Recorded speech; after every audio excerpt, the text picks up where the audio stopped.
Long before the rivers that surrounded the kingdom of Zion became calm and peaceful, the land was known for something far darker. Travelers whispered about it across distant markets and caravan paths. They spoke of a kingdom where the people lived under the heavy shadow of fear, a place where every thunderstorm, every sickness, and every failed harvest was believed to be the anger of unseen spirits. In Zion, the people believed their lives were controlled by powerful gods who demanded obedience, and obedience often came with a terrible price.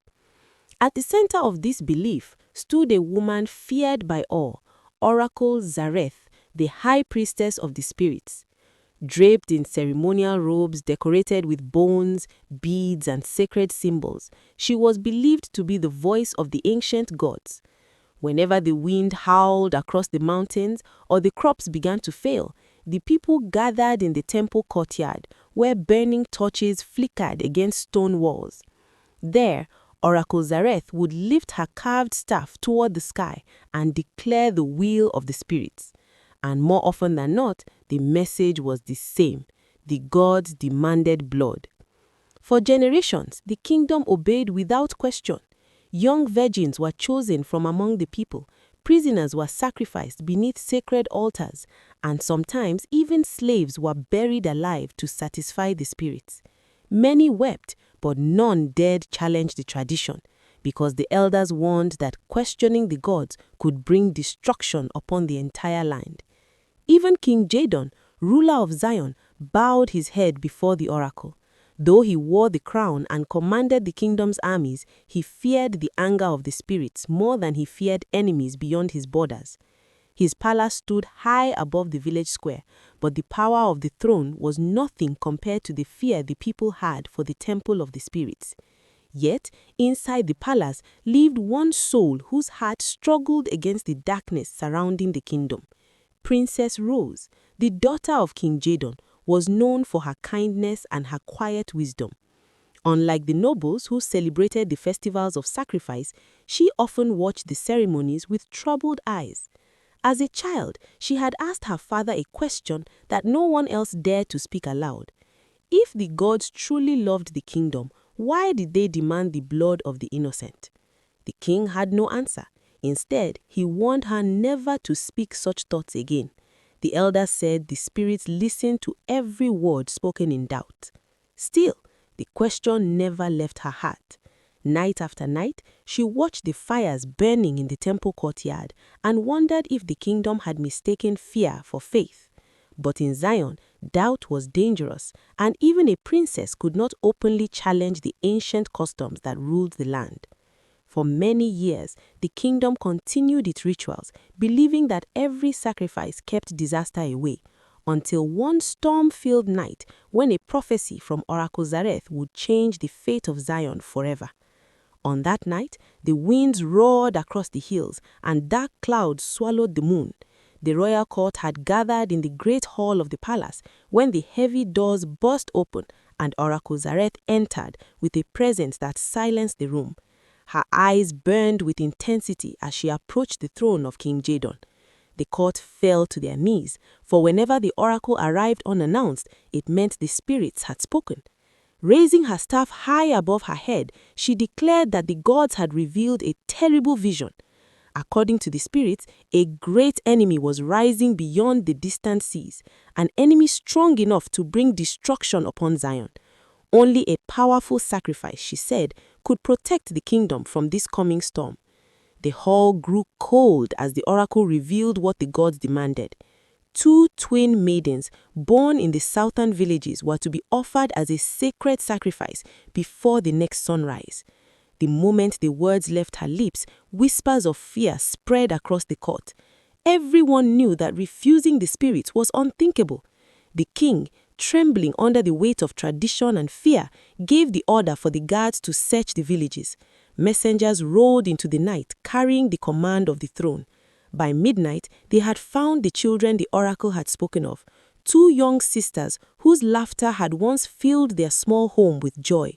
Now they were dragged from their mother's arms as she cried helplessly in the darkness. The villagers watched in silence, for none dared interfere with the will of the spirits.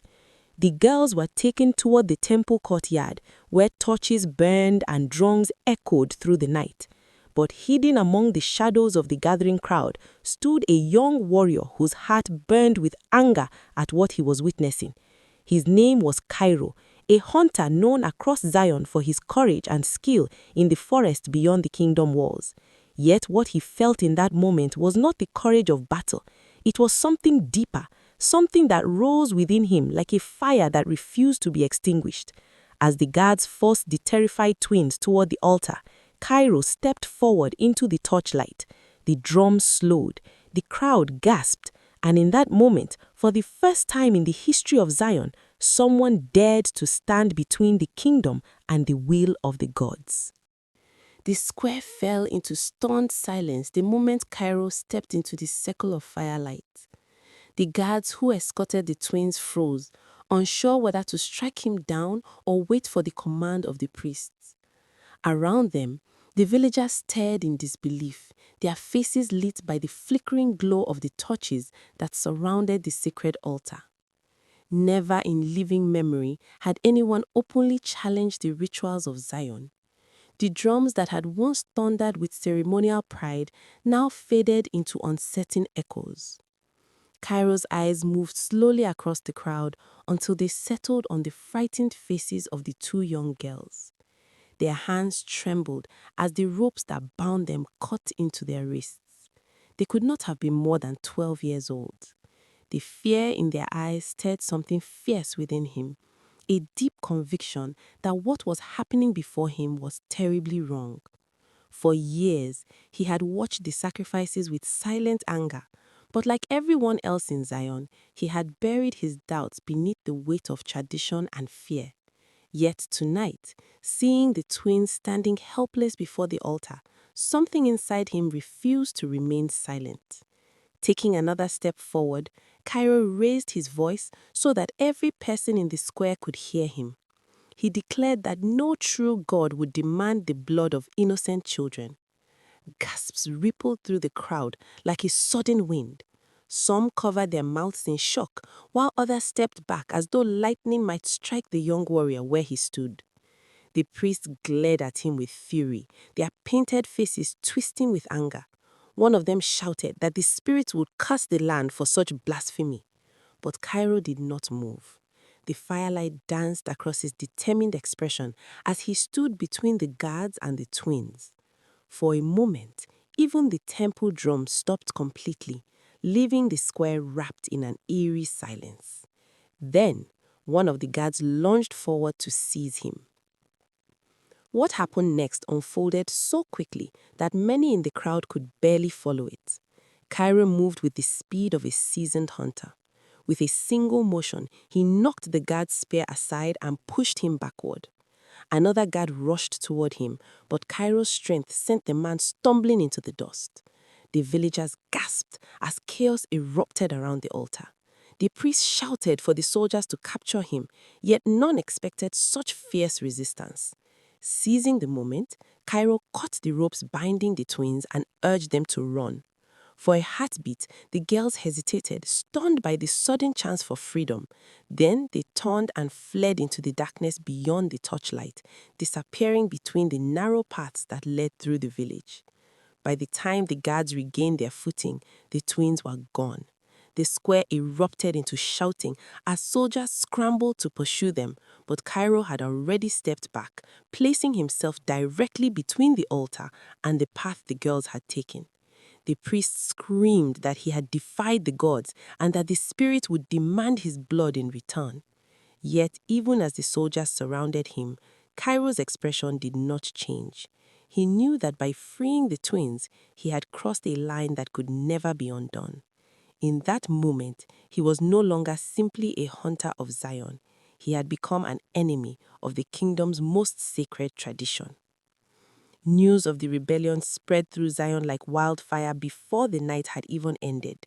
Within moments, the temple bells began to ring, summoning more soldiers to the courtyard.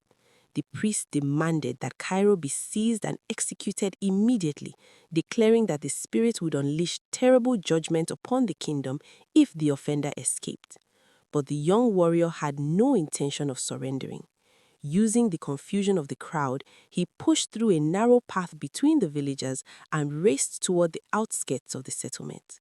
Several guards gave chase, their armor clattering as they ran across the stone streets.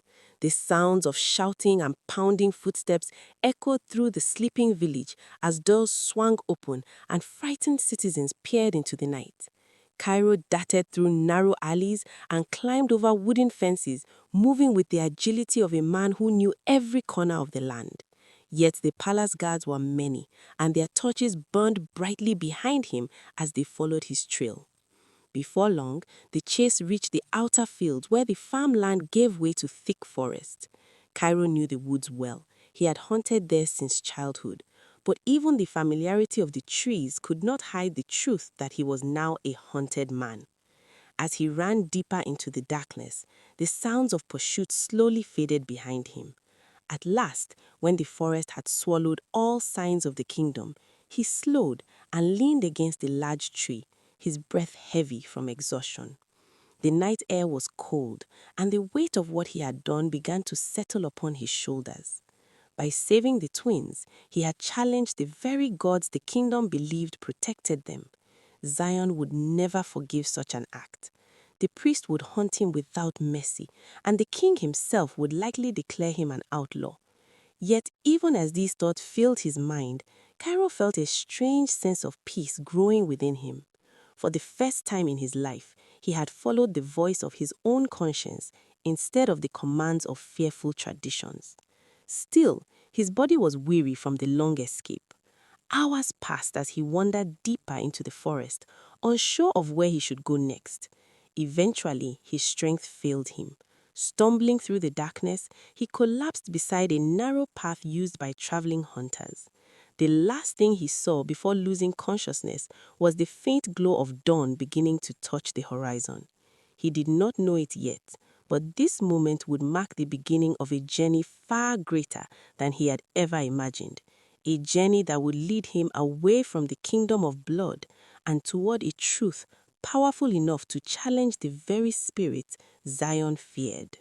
Morning sunlight slowly crept through the tall trees of the forest as the kingdom of Zion began to awaken behind the distant hills.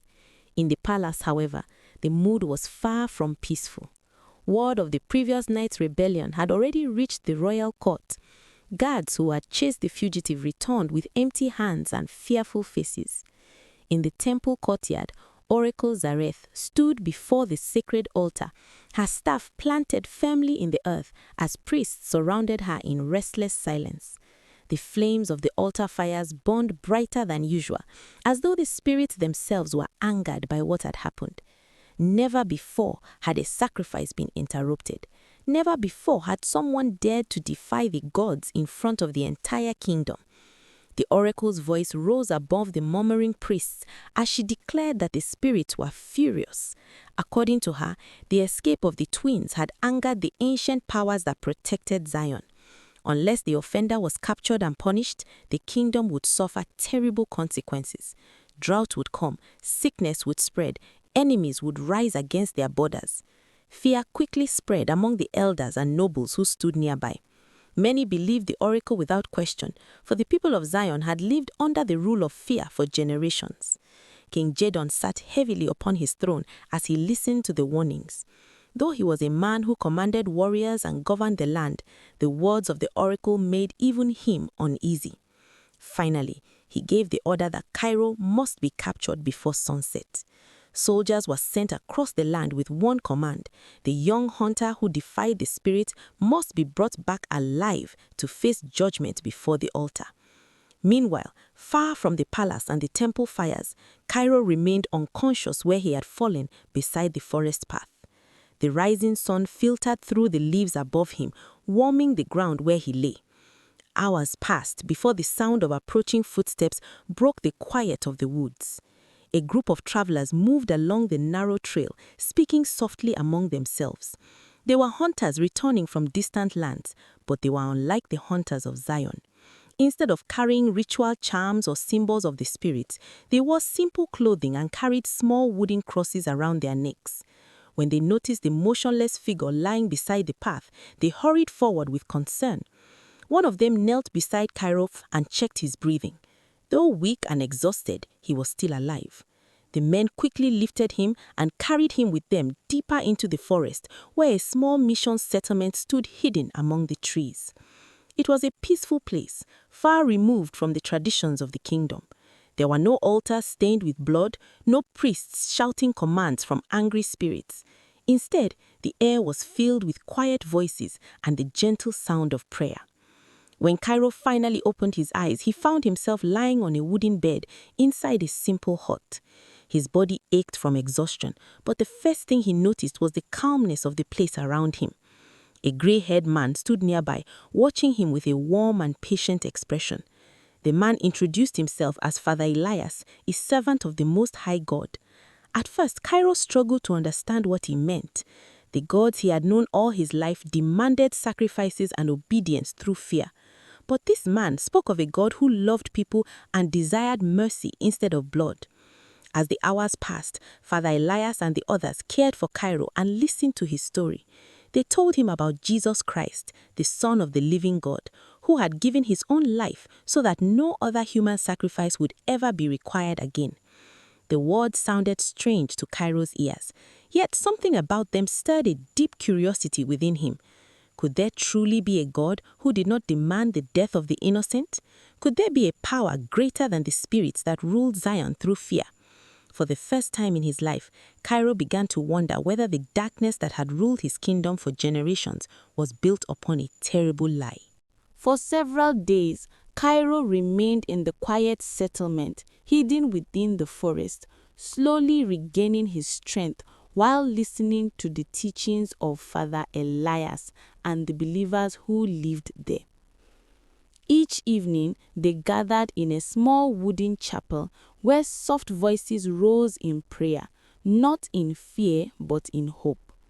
The peace that filled the place felt unlike anything Kairo had ever known in Zion. In the kingdom, he had grown up believing that the gods watched the people with anger, waiting for mistakes that required blood to correct them.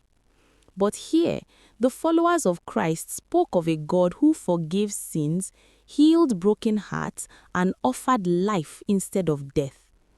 One night, as the believers sang a gentle hymn, Kairo sat quietly at the back of the chapel, wrestling with the thoughts in his mind. He remembered the terrified faces of the twins, the shouting priests, and the burning altar where so many innocent lives had been lost. Could it be true that the kingdom had been serving false spirits all along? After the prayer ended, Father Elias approached him and spoke with calm certainty.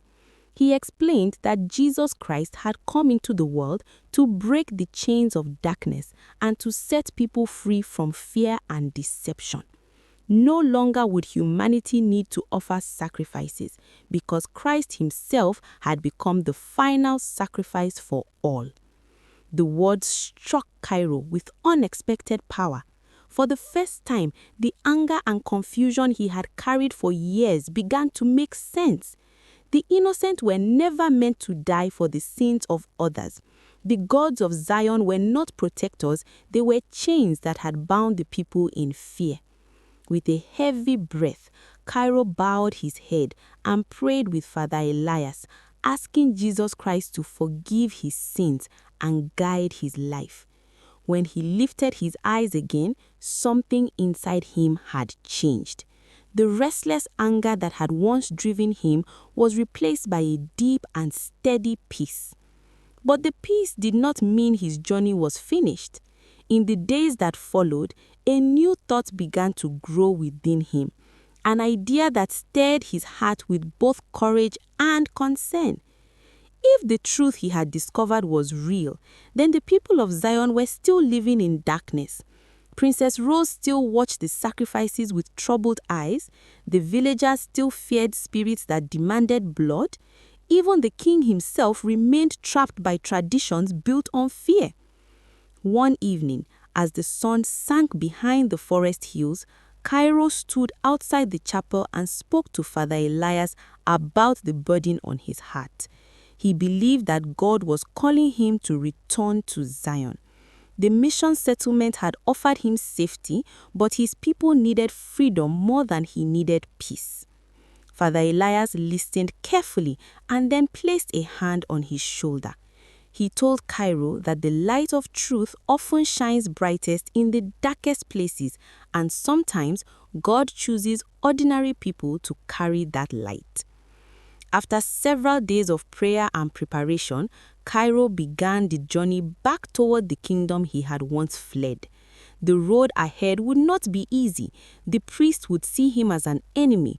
Oracle Zareth would surely try to destroy him. Yet Kairo walked forward with a courage stronger than fear, because he now believed that the power of the living God was greater than the spirits of Zion. As the towers of the kingdom slowly appeared in the distance, he whispered a quiet prayer that the people would one day know the same freedom he had found. Darkness can rule a land for generations, but one courageous heart guided by truth can begin to bring light. If you lived in the kingdom of Zion, would you have the courage to stand for the truth like Kairo did? If you enjoyed this story, subscribe and join this journey of faith.